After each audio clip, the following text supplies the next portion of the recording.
വെറും 20 രൂപയുടെ താഴെ വരുന്ന കളർ പെൻസിൽ ഉപയോഗിച്ച് നമുക്ക് നല്ല ചിത്രങ്ങൾ വരയ്ക്കാൻ പറ്റുമോ? അതും ഒരാളുടെ ഫേസ് നമുക്ക് കളർഫുൾ ആയിട്ട് വരയ്ക്കാൻ പറ്റുമോ? തീർച്ചയായിട്ടും പറ്റും. ഈ ഡോംസിന്റെ കളർ പെൻസിൽ സെറ്റിന്റെ അകത്ത് 10 കളർ പെൻസിലാണ് ഉള്ളത്. അതിന്റെ ഒപ്പം ഒരു പെൻസിൽ എക്സ്റ്റൻഡറും ഉണ്ട്. വെറും 18 രൂപയാണ് ഈ കളർ പെൻസിലുള്ളൂ. ഇത് വെച്ചിട്ട് എങ്ങനെ ഒരു പോർട്രേറ്റ് നല്ല രീതിയിൽ വരച്ചെടുക്കാം എന്നൊരു പരീക്ഷണമാണ് നമ്മൾ ഈ വീഡിയോയിൽ ചെയ്യുന്നത്. നമുക്ക് കയ്യിൽ പിടിക്കാൻ പോലും പറ്റാത്തത്ര ചെറുതാണ് പെൻസിൽ. അതുകൊണ്ട് ഈ പെൻസിൽ എക്സ്റ്റൻഡർ യൂസ് ചെയ്ത് കഴിഞ്ഞാൽ നമുക്ക് കുറച്ചുകൂടി ഈസി ആയിട്ട് ചിത്രങ്ങൾ വരയ്ക്കാനായിട്ട് സാധിക്കും. നമുക്ക് പടം വരച്ചു തുടങ്ങാം. റെസ്ലിംഗിലൂടെ ഫേമസ് ആയ ദ റോക്കിനെയാണ് നമ്മൾ വരയ്ക്കാൻ പോകുന്നത്.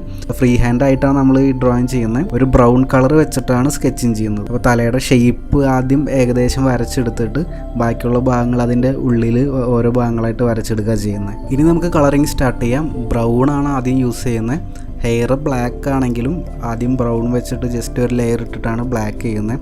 കാരണം കുറച്ചും കൂടി ഡെപ്ത് ഫീൽ ചെയ്യാനായിട്ടാണ്. ബ്രൗൺ ഓറഞ്ച് എന്നുള്ള കളറാണ് അടുത്തതായിട്ട് യൂസ് ചെയ്തിരിക്കുന്നത്. എല്ലാ കളേഴ്സും നമ്മൾ വളരെ ലൈറ്റായിട്ടാണ് അപ്ലൈ ചെയ്യുന്നത്. അപ്പോൾ അദ്ദേഹത്തിൻ്റെ സ്കിൻ ടോൺ കണ്ടാൽ മനസ്സിലാവും ഓറഞ്ചിഷ്, യെല്ലോയിഷ്, ബ്രൗണിഷ് ആയിട്ടുള്ള ഷെയ്ഡുകളാണ് കൂടുതലുള്ളത്. ഞാനിവിടെ യൂസ് ചെയ്യുന്ന ടെക്നിക്സ് പറഞ്ഞുതരാം. പാരലൽ ഹാച്ചിങ്ങും സ്കംബ്ലിങ്ങുമാണ് ഞാനിവിടെ ചെയ്യുന്നത്. അപ്പോൾ ഏറ്റവും ബേസിക് ആയിട്ട് നമ്മൾ ചെയ്യേണ്ട കാര്യം നമ്മുടെ വരയ്ക്കാനുള്ള കഴിവ്, അത് ഏത് മെറ്റീരിയലാണെങ്കിലും വരയ്ക്കാനുള്ള കഴിവ് വർദ്ധിപ്പിക്കുക എന്നുള്ളതാണ്. അതിനാണ് ഇമ്പോർട്ടൻറ്റ്. ടാലൻറ്റിനാണ് ഇമ്പോർട്ടൻ്റ് ഉള്ളത്.